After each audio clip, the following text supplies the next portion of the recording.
শনিবার সকালে রাজধানীর ডিপ্লোমা ইঞ্জিনিয়ার্স ইনস্টিটিউটে মৌখিক কেয়ারটেকার কল্যাণ পরিষদ আলোচনা সভা করে।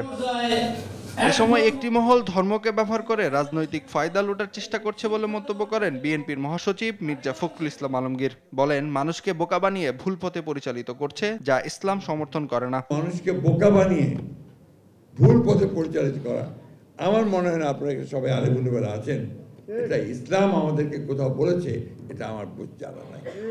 ধর্মকে ব্যবহার করে রাজনৈতিক ফায়দা নিয়ে নেওয়া, এটা কখনোই আপনার ইসলাম এই কথা বলে না। ভিগো ওয়্যার গার্ড প্রয়োজন মতো বাঁকানো যায়, অধিক চাপেও ভাঙে না। ভিগো। শনিবার সকালে রাজশাহীর মহানগর বিএনপির নবগঠিত কমিটির সদস্যদের নিয়ে শহীদ প্রেসিডেন্ট জিয়াউর রহমানের সমাধিতে শ্রদ্ধা নিবেদন করেন বিএনপির সিনিয়র যুগ্ম মহাসচিব রুহুল কবির রিজভী।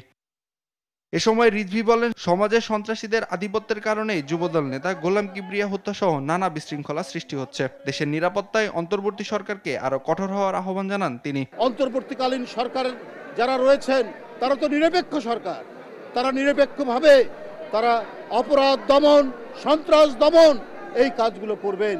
কিন্তু আমরা সেই দিক থেকে অনেক শিথিলতা দেখছি, আমরা সেই দিক থেকে অনেক গাফলতি দেখছি। এটা তো হতে পারে না। এ সময় ফেব্রুয়ারির নির্বাচন দিতে সরকার দৃঢ় থাকবে বলে আশা প্রকাশ করেন রিজভী। নাইম আফসান, দেশ টিভি, ঢাকা।